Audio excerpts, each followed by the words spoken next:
RZCAR Medical College and Hospital da PG second year doctor tamliba nupi ama rape tawbiraga tamthina hatkibana maram oiraga India pumbagi doctor kaya sinthalipnari Doctor lising kaya amana rally chatli Delhi, Chandigarh, Lucknow, Patna, Goa na chingbada doctor singna wakat mifam famki hauzik video asidagi nupi adu karamna laikidabano postmortem gi report na kari hairi mara leiraba misak adu kanano India da rape case masing hengalakli basigi matangda samlapna thamjage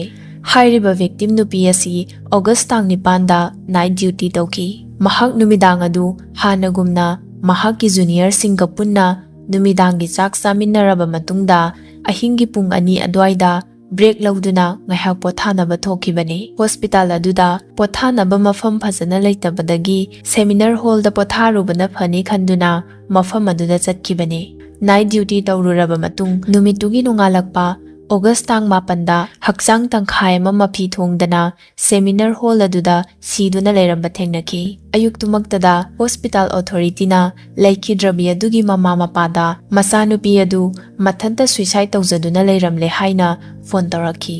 adubu thaudok adu suicide nate rape murder ni haina women's right activist amasung ukil amasu oiriba Vrinda Grover na haiki mahakpu pokpa mapanasu masanupi adu rape tawbiraga hatpani haibagi khudam uba phangi adubu hospital na thijinbibagi mawong ama itau tawbide haina phungdoki khudakta PG tamliba doctor sing adu emergency department kak chalairaga atay atopa department khudingmakta duty tawba lepki mara leiriba misak adu khudakta phau haiduna demand tawki postmortem tawraba matungdadi gang rape oiramba yai haina phongdoki Dr. Subarna Goswami na sahi 38 surabi trainee doctor aduda oiramliba fibam adu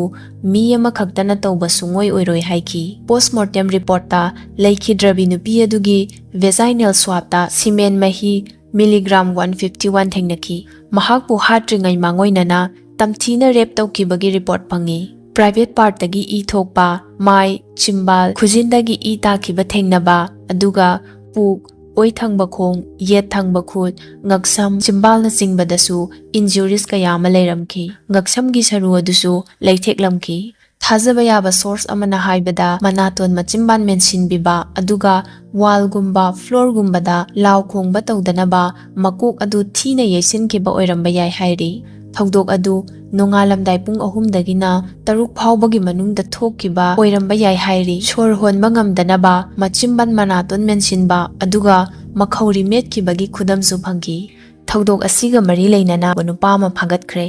mahak asi hospital aduda toina lakpa nupani hospital gi authority amadi police asau asang singa khangnabana maram oiraga hospital aduda sangthok changsin tawbada access paidrabasu athingba leite hai security amatana access yaudravadi sangba yade haina mahakpu thingba ngambagi guts leite haina police officer amana hai thawdok adu thokraba matung mayumda halaklaga evidence oigadawriba mana setluba firol singa duga loinana tungki police traffic da addicted oiba mini mahaki phone da jugot chadaba photo video kaya amasu yaurami haina phongdoki matam kharagi mamangda mahaki nupibu ot naiba tawbibagi thawdoksu leiki bi footage ta u hospital adugi emergency building da nungalamdai pung 3 da sangki mahakna sangkiba matamda mangaksamda bluetooth neckband amayanki minute nifumuk leiraga mahakna building adudagi thorakpada neckband adu yawbo udre kona thangda victim adugi manakta bluetooth mari adu taramba thengnaki thijin humjinbada taramliba bluetooth adu mobile phone da connect tawkibagi record phangki matangda wahai kaya phongdoraki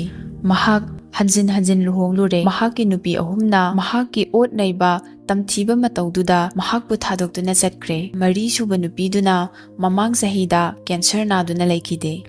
nupi da karanta duna taleiba misakni yu ngauraga yumda thengna hanjanba thengnai haina pautamlaki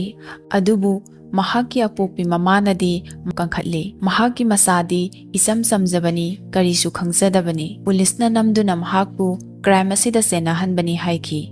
case asi August ki tang 18 da Kolkata High Court na CBI da sinakre investigation makha sathanabagi damak CBI dagi specialized team ama Kolkata da tang 10 da thunglakre case asiga mari leinana punna senaba miyoi 18 phagat kre hairi doctor ꯅꯤꯄꯥꯟ ꯑꯃꯗꯤ ꯑꯇꯣꯞꯄ health care member ꯈꯔ CBIꯅ ꯋꯥꯍꯪ ꯄꯥꯎꯍꯪ ꯇꯧꯅꯕꯒꯤꯗꯃꯛ ꯀꯧꯈꯠꯈ꯭ꯔꯦ꯫ Indian ꯂꯣꯒꯤ ꯃꯇꯨꯡ ꯏꯟꯅ rape case gang ꯔꯦꯞꯀꯤ case ꯑꯁꯤ case file ꯇꯧꯔꯛꯄ ꯅꯨꯃꯤꯠꯇꯒꯤ ꯄꯥꯔꯒ ꯊꯥ 2ꯒꯤ ꯃꯅꯨꯡꯗ ꯂꯣꯏꯁꯤꯟꯒꯗꯕꯅꯤ꯫ ꯑꯣꯒꯁꯠ 9ꯗ FIR ꯀꯦꯁ ꯐꯥꯏꯜ ꯇꯧꯈꯤꯕꯅꯤ, ꯑꯗꯨꯅ ꯀꯦꯁ ꯑꯁꯤ ꯑꯣꯛꯇꯣꯕꯔ ꯇꯥꯡ 8 ꯐꯥꯎꯕꯒꯤ ꯃꯅꯨꯡꯗꯗꯤ ꯂꯣꯏꯁꯤꯟꯒꯅꯤ ꯍꯥꯏꯅ ꯊꯥꯖꯅꯔꯤ꯫ ꯏꯟꯗꯤꯌꯥꯗ ꯔꯦꯞ ꯀꯦꯁꯀꯤ ꯃꯁꯤꯡ ꯑꯁꯤ ꯑꯗꯨꯛꯀꯤ ꯃꯇꯤꯛ ꯃꯁꯤꯡ ꯌꯥꯝꯂꯤ꯫ 2022ꯗ ꯑꯦꯚꯔꯦꯖ ꯑꯣꯏꯅ ꯅꯨꯡꯇꯤꯒꯤ ꯔꯦꯞ ꯀꯦꯁ 60 ꯂꯩꯈꯤ ꯍꯥꯏ꯫ ꯔꯦꯞ ꯇꯧꯔꯝꯕꯒꯤ, ꯍꯥꯠꯇꯣꯛꯄꯤꯔꯝꯕꯒꯤ, ꯊꯧꯔꯤ ꯌꯥꯜꯂꯒ ꯍꯥꯠꯄ ꯐꯥꯎꯕ ꯌꯥꯎꯈ꯭ꯔꯦ꯫ ꯂꯣ ꯀꯌꯥ ꯁꯦꯝꯖꯔꯕꯁꯨ ꯁꯤꯕꯒꯤ ꯗꯟꯗꯤ ꯄꯤꯕ, ꯃꯄꯨꯟꯁꯤ ꯆꯨꯞꯄ ꯖꯦꯜꯗ ꯊꯝꯕꯒꯤ ꯗꯟꯗꯤ ꯄꯤꯔ ꯐꯥꯎꯕꯗ ꯔꯦꯞ ꯀꯦꯁ ꯃꯁꯤꯡꯗꯤ ꯍꯟꯕ ꯂꯩꯇꯦ꯫ ꯔꯦꯞ ꯀꯦꯁ ꯃꯁꯤꯡ ꯌꯥꯝ ꯊꯣꯛꯈꯤꯗꯕ ꯆꯍꯤ ꯑꯃ ꯍꯥꯏꯔꯒꯗꯤ 2020ꯅꯤ꯫ ꯀꯣꯚꯤꯗ ꯂꯩꯈꯤꯕꯒꯤ ꯃꯄꯥꯟ ꯀꯌꯥ ꯊꯣꯛꯅꯈꯤꯗꯕ ꯃꯇꯝ ꯑꯗꯨꯅꯤ꯫ 2002ꯗ ꯅꯨꯄꯤ ꯑꯃ ꯅꯨꯄꯥ 11ꯅ ꯏꯖꯠ ꯃꯥꯡꯍꯟꯈꯤꯕꯒꯤ ꯃꯄꯨꯟꯁꯤ ꯆꯨꯞꯄ ꯖꯦꯜꯗ ꯊꯝꯕꯒꯤ ꯗꯟꯗꯤ ꯄꯤꯈꯤ꯫ ꯑꯗꯨꯒ ꯆꯍꯤ 10 ꯂꯩꯔꯕ ꯃꯇꯨꯡꯗ 2022ꯗ ꯃꯔꯥꯜ ꯂꯩꯔꯕ ꯅꯨꯄꯥꯁꯤꯡ ꯑꯗꯨꯕꯨ ꯖꯦꯜꯗꯒꯤ ꯊꯥꯗꯣꯛꯍꯟꯈꯤ꯫ ꯃꯈꯣꯏ ꯊꯥꯗꯣꯔꯛꯄꯗ ꯂꯩ ꯄꯔꯦꯡ ꯍꯨꯛꯄꯤꯗꯨꯅ ꯈꯨꯕꯥꯛꯀ ꯈꯨꯔꯒ ꯇꯔꯥꯝꯅ ꯑꯣꯛꯈꯤ꯫ ꯑꯗꯨꯕꯨ ꯄ꯭ꯔꯖꯥ ꯃꯌꯥꯝꯒꯤ ꯏꯍꯧꯗꯒꯤ ꯔꯦꯄꯤꯁꯁꯤꯡ ꯑꯗꯨ ꯍꯟꯗꯨꯅ ꯑꯃꯨꯛ ꯁꯨꯄ꯭ꯔꯤꯝ ꯀꯣꯔꯠꯅ ꯖꯦꯜꯗ ꯊꯥꯖꯤꯟꯈꯤ꯫ ꯂꯩꯕꯥꯛꯁꯦ ꯃꯑꯣꯡ ꯑꯃꯅꯤ꯫ ꯅꯨꯄꯤ ꯃꯌꯥꯝ ꯆꯦꯛꯁꯤꯟꯅ ꯂꯩꯕꯤꯌꯨ꯫